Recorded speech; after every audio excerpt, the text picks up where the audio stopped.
Salam YouTube, bienvenue à tous. On va commencer une série d'exercices. Donc le cours numéro un, premier pas en Python, affecter les variables temps et distance pour les valeurs tatati tatata. Calculer et afficher la valeur de la vitesse, améliorer l'affichage en imposant un chiffre après le point décimal. Bon, on va commencer par ça. Donc on va sur notre Python. Celui-là on va l'afficher en petit.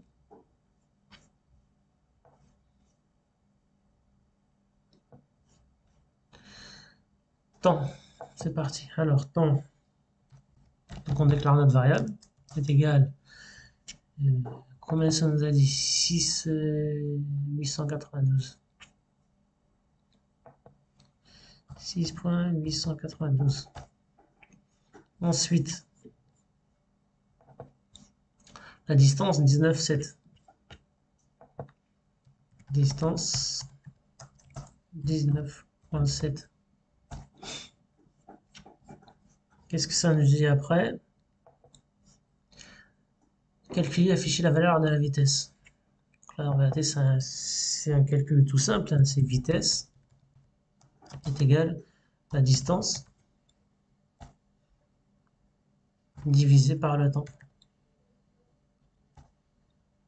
Et on va l'afficher, print.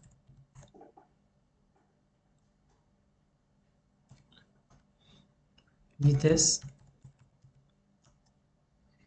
est égal vitesse. Rien de plus simple. On va dans notre terminal. Python.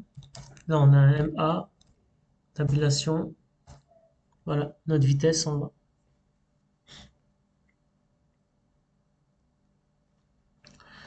Qu'est-ce qu'il nous dit maintenant?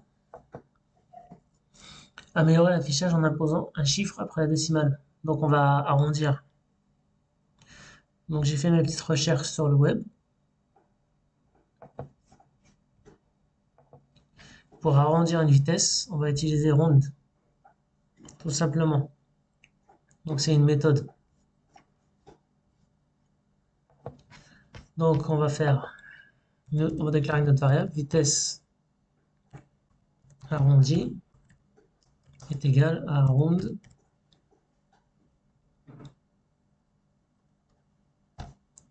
de vitesse.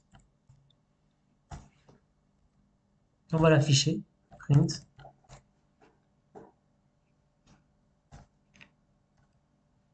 Notre vitesse arrondie est, et on écrit vitesse arrondie. Rien de plus simple. On va formater tout ça. Ça, c'est quoi ça?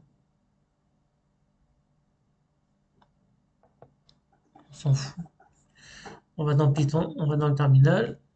Python, MA, notre vitesse arrondie est 3. Voilà, il n'y a rien de plus simple. Il n'y a rien de plus simple. Donc, il faut beaucoup faire de recherches sur le web, hein, d'accord? Vous avez... moi, j'ai tapé ça comme ça, vite fait, mais vous allez sur python.org, vous allez dans la documentation, Python doc, vous changez la langue, voilà, il y a tout ce qu'il faut. Là, vous faites vos recherches rapides. Euh, Arrondir chiffres.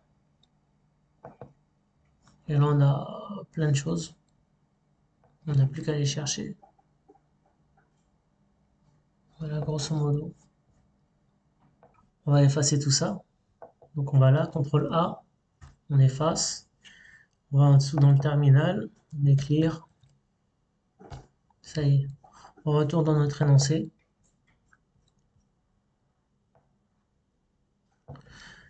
Alors, saisir un nom et un âge en utilisant l'instruction input. Tout ça, c'est rien de plus, il y a rien de plus simple. On va les afficher. OK. Donc, on va les mettre dans une variable. On va les mettre en français.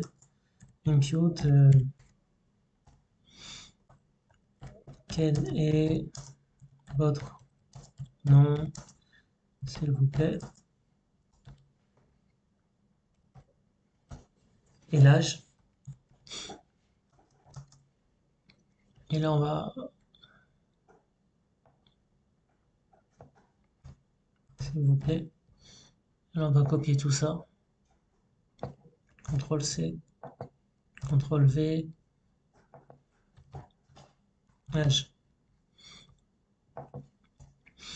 Ensuite, on va l'afficher. Print. Vous avez, on va écrire bonjour. On va l'écrire de deux manières différentes. Vous avez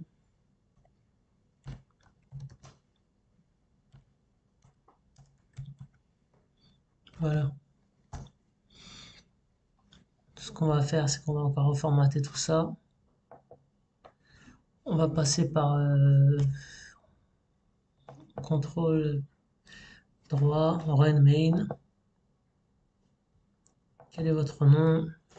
Stéphane. Mon âge, 43 ans. Bonjour Stéphane, vous avez 43 ans. Maintenant, notre print, on peut le faire d'une autre manière. Print, et là on va utiliser le formatage. Bonjour.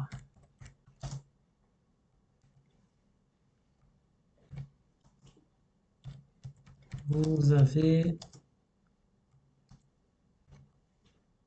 Et là on utilise point format. Et là, la première, premier argument c'était le nom, et le deuxième c'était l'âge. Voilà, ça va donner la même chose. Donc on va dans le terminal. Je montre différentes manières évidemment pour afficher vos résultats. MA, ensuite tabulation. Quel est votre nom? Stéphane. Mon âge, j'ai 43. Bonjour Stéphane, vous avez 43. J'ai oublié d'écrire en. Bon, on va pas être puriste.